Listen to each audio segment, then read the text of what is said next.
안녕하세요, 여러분. 오늘 밤 우리는 인생의 어느 조용한 모퉁이에서 다시 시작되는 이야기 하나를 함께 걸어가 보려 합니다. 어쩌면 지금 이 영상을 보시는 당신은 홀로 남겨질 두려움과 싸우고 있을지도 모르겠습니다. 그 두려움은 조용한 밤, 갑작스레 찾아오는 기침 소리 하나에도 너무 쉽게 무너질 만큼 연약하고 또 현실적입니다. 당신은 아마 살아남지 못할 수도 있어요. 단지 외로움 때문입니다. 그러니 자리를 잡기 전에 제가 하는 콘텐츠가 정말 마음에 드신다면 좋아요와 구독을 눌러주세요. 지금 계신 지역과 현재 시각도 댓글로 남겨주세요. 이제 불을 끄고 선풍기를 틀어 은은한 소리를 배경에 두고 오늘 밤의 여정을 함께 시작해 봅시다. 제 친구 수영이는 몇 해 전 제 손을 꼭 잡고 말없이 울었습니다. 정심아, 나는 이제 요양원밖에 답이 없는 걸까? 그녀의 눈물은 나이 들어 만나는 절망 그 자체였습니다. 남편은 먼저 세상을 떠났고 아들 내외는 미국에서 바쁘게 살고 있었죠. 그녀는 더 이상 자기 삶에 자신이 없었습니다. 몸은 여기저기 쑤시기 시작했고 정신은 한낮에도 지쳐 있었어요. 요양원에 가면 그게 마지막이지 않겠냐. 그 목소리의 체념은 지금도 제 귓가에 남아 선명합니다. 저는 올해 80입니다. 살아오며 참 많은 고비를 넘었습니다. 남편을 먼저 떠나보냈고 혼자 남겨진 집의 적막함은 마치 고요한 형벌 같았죠. 어느 날 아침 아무도 없는 부엌에 내려가 보니 며칠째 마시지 않은 물컵이 그대로였습니다. 나는 정말 혼자구나 하고 가슴이 내려앉았죠. 하루하루가 허공을 걷는 느낌이었고 밤이 오면 차라리 시간이 멈췄으면 좋겠다고 생각할 만큼 두려웠습니다. 우리가 나이 들어 진짜로 직면하게 되는 문제는 사실 외로움입니다. 경제적인 문제도 건강의 문제도 결국은 누가 곁에 있느냐라는 질문으로 수렴되죠. 그리고 그 곁은 너무나도 쉽게 사라집니다. 내 친구들은 하나둘 병원에 입원하고 또 하나둘 소식이 끊깁니다. 어제까지 함께 웃었던 이름들이 이제 부고란에서나 볼 수 있는 글자가 되는 순간 사람은 너무 조용히 늙습니다. 젊었을 때는 상상조차 못했던 일입니다. 설마 내가 그렇게까지 고립되겠어? 하지만 여러분, 외로움은 그렇게 조용히 조금씩 스며듭니다. 가만히 앉아 TV를 보고 있다가 화면 너머에서 사람들이 떠드는 소리에 괜히 짜증이 나는 날이 옵니다. 왜냐고요? 나만 대화가 없기 때문입니다. 어느 날은 집에서 물이 새는데 전화할 곳이 없는 겁니다. 친구들은 이제 전화를 받지 않고 자식들은 바쁩니다. 그때서야 깨닫게 됩니다. 내가 지금까지 살아왔던 방식으론 이 상황을 버텨낼 수 없다는 것을요. 우리는 그렇게 처음으로 요양원이라는 단어를 검색합니다. 요양원 가격, 요양원 후기, 요양원 부작용. 하루는 그런 생각도 했죠. 차라리 그냥 갑자기 쓰러졌으면 좋겠다. 이런 상상조차 해보셨다면 당신은 지금 누구보다 절박한 상태에 있는 겁니다. 어느 노인복지 세미나에서 이런 말을 들었습니다. 노인의 고립은 천천히 오는 자살이다. 너무 자극적이죠? 하지만 저는 그 말이 정확하다고 생각합니다. 실제로 고립된 노인은 비슷한 나이대에 비해 사망률이 높고 자살 위험도 2배 이상 높다는 연구 결과도 있습니다. 혼자라는 건 생존의 가장 큰 적입니다. 그런데 문제는 이 외로움이 너무 당연해져 있다는 거예요. 한 번은 이런 일이 있었습니다. 동네에 같이 자주 산책하던 박 여사님이 계셨는데 어느 날부터 보이지 않더군요. 며칠 후 구청에서 연락이 왔어요. 집에서 혼자 넘어졌고 사흘 동안 누구의 연락도 받지 못한 채 거실 바닥에 누워 계셨답니다. 그분은 결국 다리를 절게 되었고 그 후로는 한 번도 집 밖에 나서지 않았습니다. 우리가 생각하는 노후의 공포는 단지 병이 아닙니다. 관계의 단절, 관심의 부족, 그리고 결국 기억조차 사라지는 고요한 죽음입니다. 이런 이야기들을 들을 때마다 저는 한 가지 질문을 스스로에게 던집니다. 오정심, 너는 어떤 마지막을 원하느냐? 그 질문을 오늘 밤 여러분께도 꼭 드리고 싶습니다. 만약 당신이 지금 요양원은 싫지만 달리 방법이 없다 생각하고 있다면, 혹은 자식들 눈치가 보여 아무 말 못하고 계시다면 지금이 그 무기력에서 벗어날 첫 걸음이 될 수도 있습니다. 이건 단지 마음의 이야기만이 아닙니다. 당신이 있는 그 집, 당신의 하루 루틴, 당신의 동네 슈퍼마켓까지 모든 것은 당신의 노후의 질을 결정하는 현실적인 기반입니다. 어느 노인의 말을 떠올립니다. 젊을 땐 시간을 벌려고 돈을 썼고 늙어서야 돈을 버는 대신 시간을 보내야 했다. 시간은 흐르지만 마음은 선택할 수 있습니다. 당신은 오늘 밤 다시 시작할 수 있습니다. 지금 저와 함께 그렇게 해보시겠어요? 딸이 제게 말했습니다. 엄마, 이제 저희랑 같이 살면 어떠세요? 저도 혼자 계신 거 너무 마음이 아파요. 그 말이 참 고마웠어요. 내가 아직 누군가의 걱정거리로 남아있다는 사실이 그 순간만큼은 마음이 따뜻해졌죠. 그래, 손주들 재롱도 보고 저녁엔 식구들과 둘러앉아 밥도 먹고 그게 바로 꿈꾸던 노후 아닌가 싶었습니다.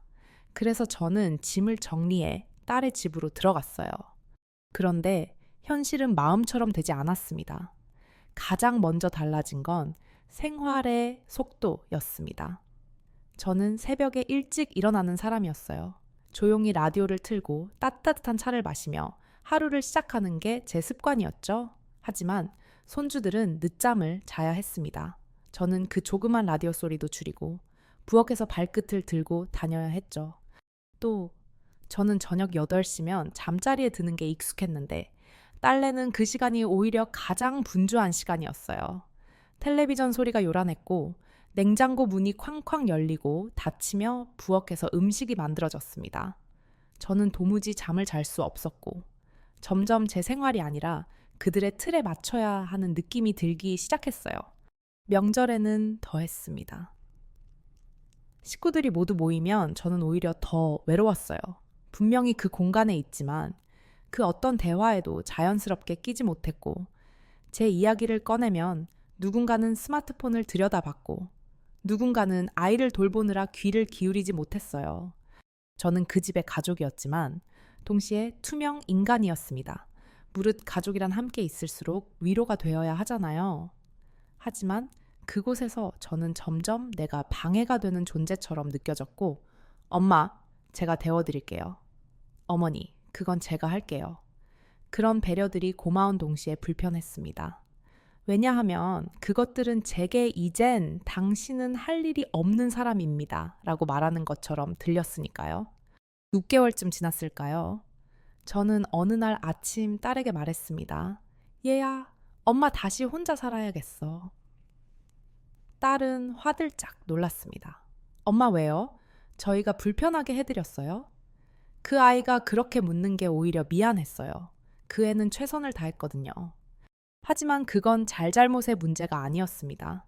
아무리 사랑하는 가족이라도 그들이 만든 삶의 리듬과 공간에 내가 조용히 숟가락 하나 얹는다는 것이 결코 쉬운 일이 아니라는 걸 알게 된 거죠. 자식에게 의지한다는 건 언뜻 보면 가장 안전하고 따뜻한 선택 같지만 사실은 서로의 자유를 조금씩 잠식하는 일이기도 합니다. 제가 그 집에서 더 이상 나로 살아갈 수 없음을 느꼈을 때 그 관계는 이미 작은 금이 가기 시작한 거였어요. 어느 심리학자가 말했습니다. 가장 가까운 관계는 가장 많은 거절을 견뎌야 한다. 사랑하니까 이해해야 하고 가족이니까 참아야 한다고 생각하죠. 하지만 그렇기 때문에 오히려 더 큰 상처를 남길 수 있습니다. 그래서 저는 결심했어요. 다시 혼자 살겠다고, 다시 제 리듬으로 살아보겠다고, 나만의 차소리, 나만의 낮잠 시간, 그리고 나만의 조용한 새벽이 있는 삶으로 돌아가자고요. 이 일 이후로 저는 많은 어르신들과 이야기를 나눴습니다. 이런 경험은 저만의 것이 아니었습니다.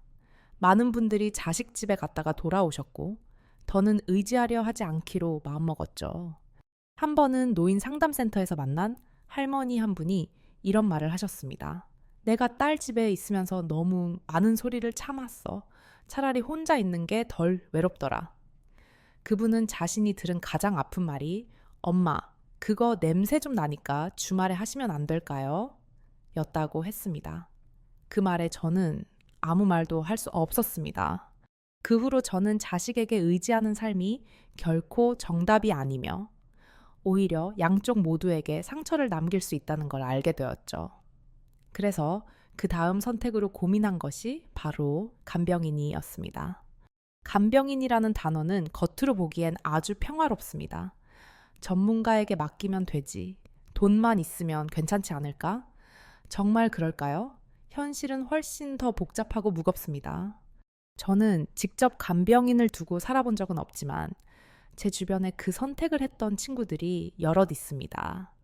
그중 정자 언니는 남편이 돌아가시고 난 뒤 허리 수술을 받고 일상생활이 어렵게 되었어요. 그녀는 24시간 간병인을 들였습니다. 처음엔 참 좋아 보였습니다. 아침마다 식사가 차려졌고 병원도 같이 다녔고 약도 챙겨줬지요. 하지만 한 달이 지나자 그녀는 조심스럽게 제게 털어놓았습니다. 정심아, 솔직히 말해서 사람 사는 게 아니야. 간병인의 행동 때문은 아니었습니다. 그 간병인은 친절하고 성실한 분이었거든요. 문제는 하루 24시간 누군가와 같은 공간에 있다는 것입니다. 아무리 좋은 사람이라도 그 존재 자체가 감시처럼 느껴지기 시작한 거죠. 더 큰 문제는 비용이었습니다. 당시 간병인 비용은 한 달에 420만 원이었습니다. 정자 언니의 연금은 170만 원, 나머지는 딸이 보태고 있었어요. 이러다가는 딸까지 지치게 만들겠어. 그녀는 결국 3개월 만에 간병인을 해고하고 혼자 지내기로 했습니다. 이건 정자 언니만의 이야기가 아닙니다. 24시간 간병 서비스는 대부분 400만 원 이상입니다. 주간 간병만 해도 250만 원이 훌쩍 넘죠. 이건 단순한 금전 문제가 아닙니다.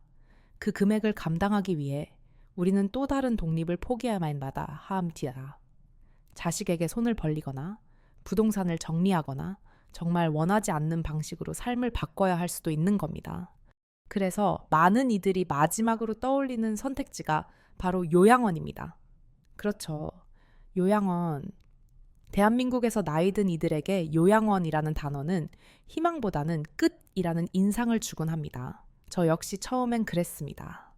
한 번은 인터넷에 요양원 후기를 검색해 본 적이 있어요. 처음 보는 단어들이 쏟아져 나왔습니다. 입소 대기자 수, 장기 요양 등급, 인지기능 검사표, 일상생활 도움 척도. 이게 사람 사는 공간이 아니라 무슨 행정 서류 공장 같더군요. 물론 잘 운영되는 곳도 많습니다. 하지만 문제는 그 공간에 시간이 사람의 삶이 아니라 시스템에 맞춰 돌아간다는 점이에요. 아침 기상은 6시, 식사는 7시 반, 점심은 12시, 간식은 3시, 저녁은 5시 반, 취침은 8시, 고등학생의 기숙사 시간표보다 더 촘촘하죠. 자유라는 단어는 존재하지 않습니다. 라디오를 켜고 싶어도 옆 사람 눈치를 봐야 하고 가벼운 산책조차도 관리자의 허락이 있어야 하죠.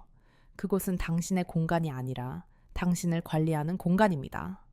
제 친구 수영이는 요양원에 들어가기 전날 제게 전화를 했습니다. 정심아, 나 이제 끝인가 봐. 그 한마디, 그 목소리, 그 떨림, 그것만큼 요양원이라는 단어가 줄 수 있는 무게를 정확히 설명해 준 건 없었습니다. 물론 누군가에게는 요양원이 정말 필요한 선택일 수 있습니다. 치매, 거동 불편, 중증 질환, 이런 경우 요양원은 생존을 위한 공간이 됩니다. 하지만 아직 생각하고 판단하고 내 삶을 원하는 대로 움직일 수 있는 사람이라면 요양원은 단지 마지막이라는 이미지로만 받아들여지기 마련입니다. 한 번은 요양원에서 자원봉사를 하신 분의 이야기를 들은 적이 있어요. 할머니들 중 절반은 하루 종일 창밖만 바라보세요. 지나가는 구급차 소리에 깜짝 놀라거나 바람에 흔들리는 나무짚을 2시간씩 바라보기도 하고요. 이건 단지 무료함이 아닙니다. 삶의 리듬이 끊어진 겁니다. 어느 노인의 인터뷰에서 이런 말을 들었습니다. 요양원은 살아있는 감옥이야. 표현이 너무 과하다고요?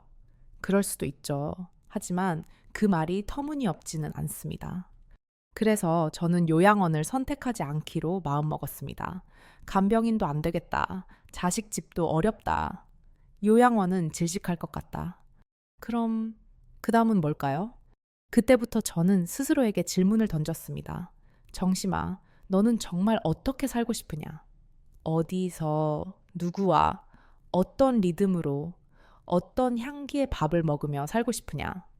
그 답을 찾는 과정이 결국 제 인생의 후반전을 완전히 바꾸는 출발점이 되었습니다. 답은 의외로 가까이에 있었습니다. 바로 나처럼 혼자인 사람들과 함께 살아보면 어떨까 하는 생각이었죠. 혼자 살아가는 어르신, 그리고 마찬가지로 주거비 때문에 고민하는 젊은 세대, 서로의 부족한 부분을 나누어 가진다면 꽤 멋진 그림이 되지 않을까.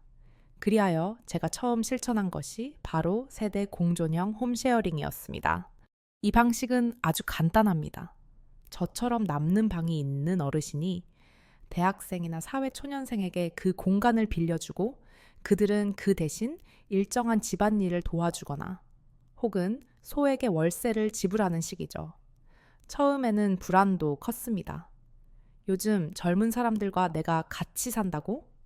하지만 생각보다 많은 분들이 이 제안을 흔쾌히 받아들였고 마치 잃어버린 가족을 되찾는 것 같은 기분이 들었습니다. 경기도 양평의 배만래 할머니도 그런 분이셨어요. 넓은 단독주택에서 혼자 사시다가 어느 날 밤 화장실에서 넘어졌는데 그때 깨달으셨답니다. 아, 이제 혼자는 위험하구나. 그러던 중 지역신문에서 홈쉐어링 공고를 보시고 에이, 믿져야 본전이지 하는 마음으로 신청하셨죠. 지금은 여대생 둘과 함께 살고 계십니다.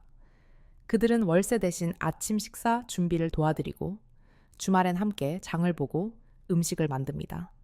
배할머니는 저에게 이렇게 말씀하셨습니다. 내가 늙어서 다시 손주들을 얻은 것 같아. 매일 웃고, 매일 수다 떨고, 매일 밥이 맛있어. 이런 사례를 보며 저는 생각했어요. 우리가 늙었다고 해서 새로운 인연을 만들 수 없다는 법은 없구나. 우리는 아직도 누군가와 연결될 수 있고 마음의 문만 열면 얼마든지 따뜻한 관계가 피어날 수 있다는 것을요. 또 하나의 놀라운 대안은 시니어 협동조합형 주거 공동체입니다. 이건 비슷한 연령대, 비슷한 생활 리듬을 가진 사람들이 함께 모여 하나의 집이나 건물을 공유하는 방식입니다. 공동 주방, 공동 거실, 그리고 개인의 방. 사생활은 지키면서도 늘 누군가가 가까이 있는 안도감은 유지되는 거죠. 제가 만난 최정수 할아버님은 그 공동체에 살고 계셨습니다. 배우자를 잃고 5년 동안 집 밖을 거의 나오지 않으셨던 분이죠. 아들이 소개해줬다며 처음에 마지못해 들어가셨는데 지금은 텃밭을 가꾸고 탁구를 치고 스마트폰 강의까지 열고 계세요. 여기 와서 내가 다시 살아있음을 느꼈네. 그 말씀을 들을 때 저도 모르게 눈물이 핑 돌았습니다. 그 외에도 많습니다. 지역사회가 운영하는 주간 보호 서비스, 마을 단위로 꾸려지는 품앗이 돌봄 공동체, 혹은 노인과 장애인, 저소득층이 함께 사는 복합 주거지 프로젝트 같은 것들. 이 모든 게 결국 말해주는 것은 하나입니다. 요양원 아니면 자식집이라는 이분법에서 벗어나 우리는 훨씬 더 다양한 방식으로 늙을 수 있다는 거예요. 물론 이런 대안들이 모두 완벽한 것은 아닙니다. 불편함도 있고 갈등도 생깁니다. 하지만 그 갈등은 우리가 살아있다는 증거입니다. 누군가와 삶을 나눈다는 건 그만큼 내 삶에 여지가 있다는 뜻이니까요. 이 과정에서 꼭 기억하셔야 할 말이 하나 있습니다. 늙는다는 건 퇴보가 아니라 변형이다. 이 문장을 처음 들었을 때 저는 충격을 받았어요. 그래, 우리는 사라지는 게 아니에요. 다만 다른 방식으로 존재하게 되는 것뿐이죠. 그걸 받아들이는 순간 저는 제 노후를 처음으로 설계할 수 있겠다는 용기를 얻게 되었습니다. 그리고 바로 그때부터 제가 직접 다시 청춘이라는 채널을 만들기로 결심한 거죠. 나처럼 절망의 끝에 서 있는 분들에게 당신도 다시 시작할 수 있다는 사실을 알려드리기 위해서요.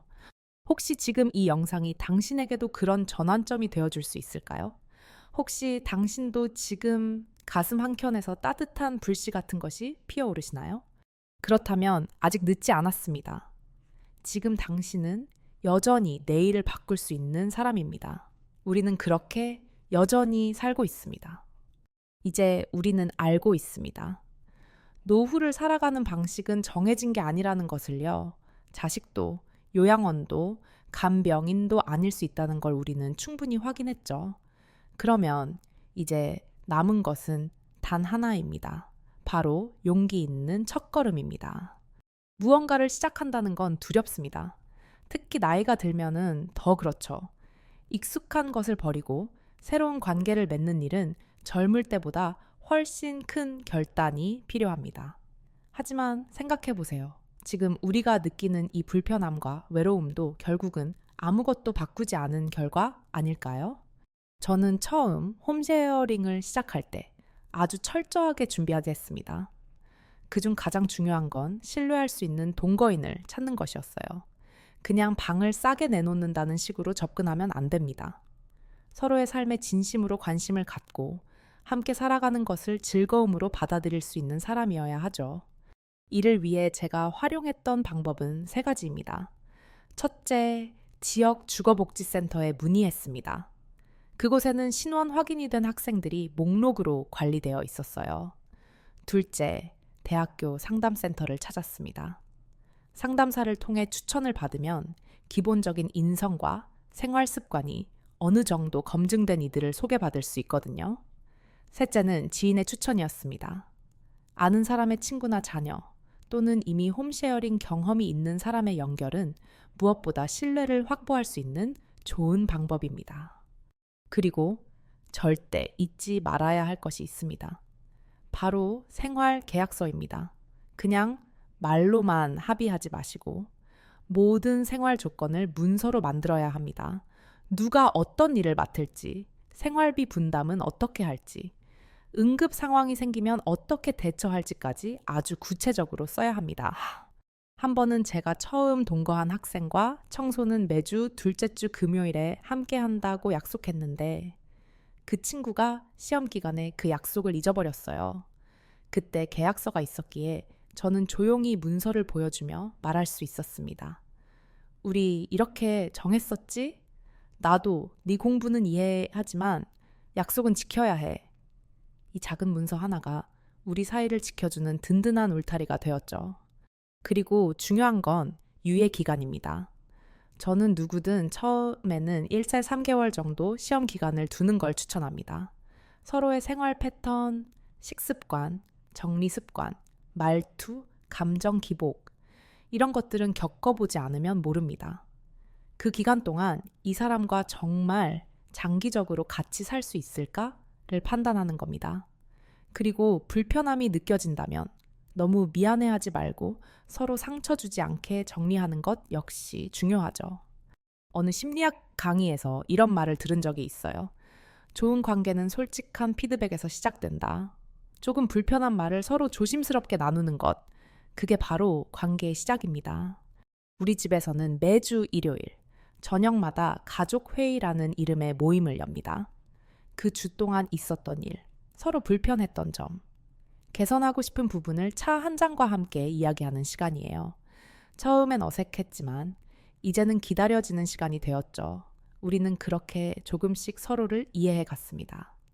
만약 여러분이 시니어 공동체 주거를 생각하고 계신다면 그 시작은 정보 수집입니다. 지역 복지관이나 주민센터 또는 지방자치단체의 노인복지과에 문의하면 의외로 많은 자료를 얻을 수 있어요. 현재 서울, 부산, 대전, 광주 등 여러 지자체에서 노인 공동주거 파일럿 프로그램을 운영 중입니다. 또한 시민단체나 사회적 기업 중에서도 이런 프로젝트를 운영하는 곳이 점점 늘고 있습니다. 가능하다면 직접 방문해보세요. 공동체를 실제로 눈으로 보고 거기 사는 분들과 짧게라도 대화를 나누는 것이 그 어떤 홍보 문서보다도 확실한 기준이 되어줍니다. 그리고 또 하나, 이 모든 과정에서 전문가의 도움을 받는 것을 주저하지 마세요. 생활계약서 작성이 어렵다면 변호사에게, 생활비 계산이 애매하다면 사회복지사에게, 동거인을 고르는 게 걱정된다면 상담객에 우리는 이제 혼자 결정하지 않아도 됩니다. 그리고 마지막으로 꼭 드리고 싶은 말씀, 용기 내세요. 당신의 새로운 삶은 아직 오지 않았지만 당신이 오늘 결심하면 그 시작은 이미 반쯤 도착한 것입니다. 저는 오늘도 저희 채널 댓글에서 나도 시작해 보려고요. 정말 힘이 되었어요. 하는 글을 하나하나 읽습니다. 그리고 매번 눈물이 납니다. 우리는 아직 충분히 살아 있습니다. 우리는 아직 서로를 향해 문을 열 수 있습니다. 이 영상을 보신 당신, 지금 이 순간 마음속에 떠오르는 그 질문 있죠? 나는 어떻게, 누구와, 어디서 남은 생을 살아야 할까? 그 물음의 답은 당신 안에 이미 있습니다. 오늘 그것을 꺼내어 조용히 적어보세요. 그리고 그 답을 향해 아주 작게 한 걸음만 내디뎌 보세요. 그 첫 걸음이 당신의 인생을 바꿉니다. 오늘 우리는 아주 조용하지만 강력한 여정을 함께 걸었습니다. 처음, 친구 수영이의 눈물로 시작된 노년의 두려움은 사실 우리 모두가 언젠가 마주할 수 있는 그림자입니다. 자식과의 동거, 간병인 고용, 요양원 입소, 이 모든 선택지가 때론 우리 삶을 더 풍요롭게 하기보다 우리를 더 작아지게 만들기도 한다는 사실을 나눴습니다. 그 속에서 우리가 발견한 것은 정말 놀라운 새로운 가능성들이었습니다. 세대 공존형, 홈쉐어링, 시니어 협동조합 주거 공동체, 지역사회와 연계한 품앗이 돌봄 방식까지 이 모든 길은 단지 삶을 유지하는 방법이 아니라 다시 삶을 살아갈 수 있게 해주는 선택지였죠. 그리고 마지막 파트에서는 이 새로운 길을 실현하기 위한 구체적인 방법들을 다뤘습니다. 다음함 신뢰할 수 있는 동거인 찾기, 계약서 작성, 유예기간 설정, 공동체 탐색 방법, 전문가 상담 활용법까지 이제 필요한 것은 단 하나, 당신의 작은 결단입니다. 이 여정에서 제가 여러분께 반복해 드리고 싶은 말은 단 하나입니다. 노후는 퇴보가 아닙니다. 당신은 지금 여전히 선택할 수 있는 사람입니다. 그리고 지금 당신이 이 영상을 끝까지 보았다는 것은 이미 첫걸음을 내디딘 것과 같습니다. 창밖의 바람 소리가 부드럽게 흔들리는 지금, 마음 깊은 곳에서 이렇게 속삭여 보세요. 나는 내 삶을 다시 시작할 수 있다. 그리고 그렇게 조용히 내일을 준비하세요.